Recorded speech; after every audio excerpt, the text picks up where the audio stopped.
Okay, so today I'm going to be talking about the issues with income inequality and ways that we can solve this issue in Canada.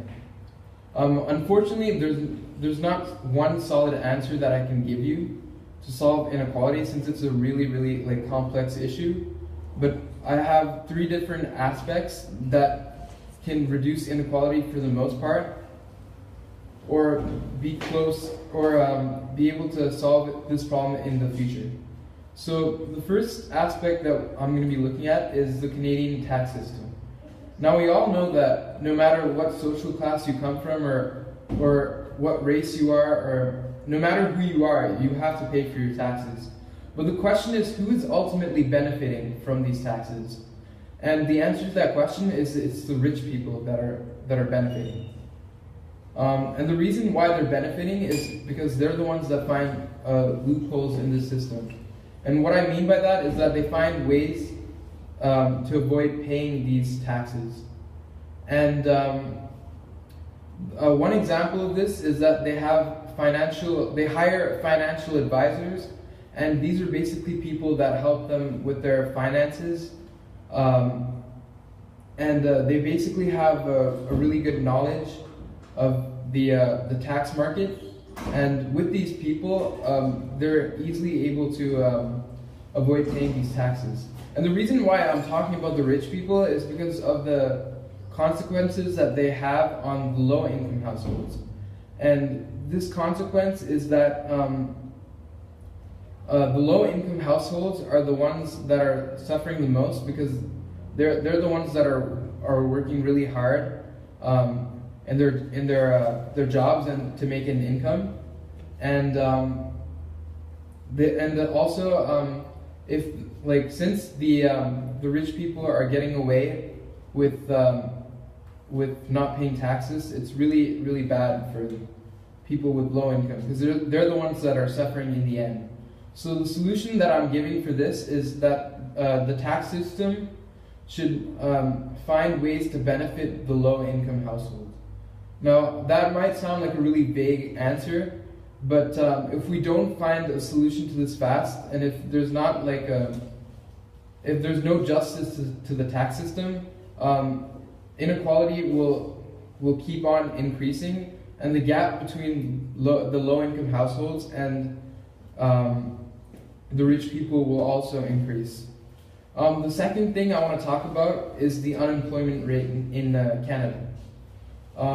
So the unemployment rate is also increasing, and the people that are really affected by this are the people under the age of 30, or the youth.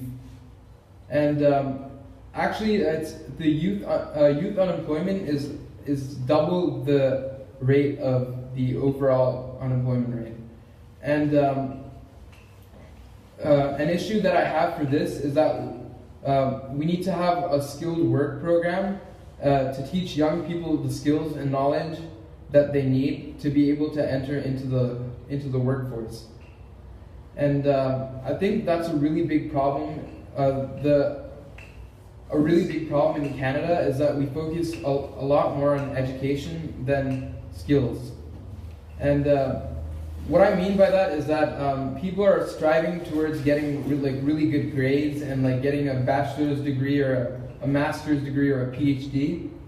But if they don't have the skills that they need to do work, then employers are not going to really be interested in them. And we need to focus a lot on skills as well. And looking at a country like Germany, who has a really good economy, and they also have a really low youth unemployment rate, which is only 8%, and they are using this system. And because of that, their economy is really thriving. And the last point I want to make is about the job positions that are actually being given in Canada. And the problem that's happening now is that there are more part-time positions that are being given out, but less full-time positions. And the reason for this is because companies want to avoid this, because they need to pay a lot more money for hiring a full-time worker. However, part-time workers, it's a lot easier to deal with them because they can always like keep firing and hiring new workers at an increasing rate, and by doing this, they basically increase their profit. And also, they would have to pay a lot more for the benefits that the full-time workers get, like pensions, healthcare, insurance. That takes a lot of money to pay for stuff like that. And by having part-time workers, they basically avoid doing this. And that's basically one of the huge driving factors of the high income gap that we have in Canada. And the solution for this is that the government should make policies and make sure that that these companies follow the policies. And by doing this, we can eventually increase full-time positions. And these are the three aspects that I have in order to reduce income inequality in Canada.